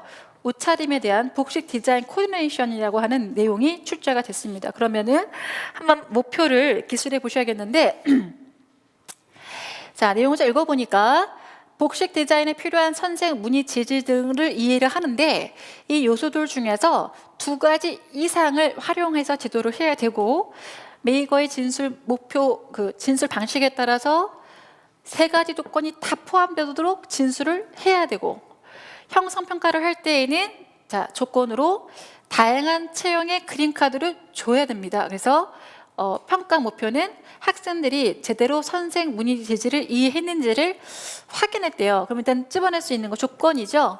학생들에게 다양한 체형의 그림 카드를 제시했을 때 이렇게 하나 조건을 만들 수 있겠습니다. 뭐 뚱뚱하고 키가 작은 그림, 뭐 키가 크고 마른 그림, 이런 거 제시했겠죠.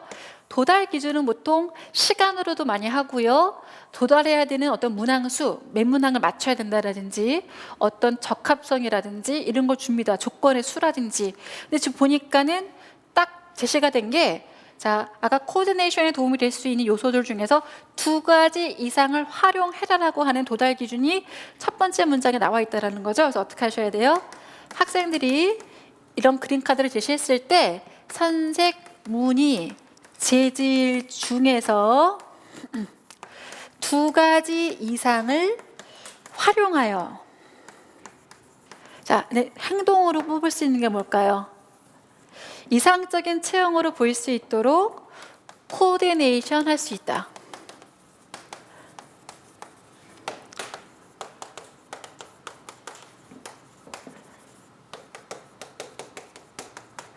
이렇게 만들어주면 얼추 조건을 충족시킬 수가 있겠죠. 이렇게 해서 다양하게 좀 약간 뭐 말은 달라질 수 있겠지만은 그 기본적으로 이렇게 조건과 도달 기준, 행동을 나누어서 기술할 수가 있겠습니다.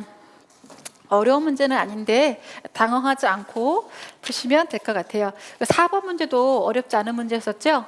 마르시아가 제시했던 청소년의 자아 정체감 유형을 물어봤습니다. 저희들 사실 식원죽 먹기의 문제죠. 2가지로 저희가 획을 그을 수 있다. 하나는 수행이고 하나는 직면하는 위기죠.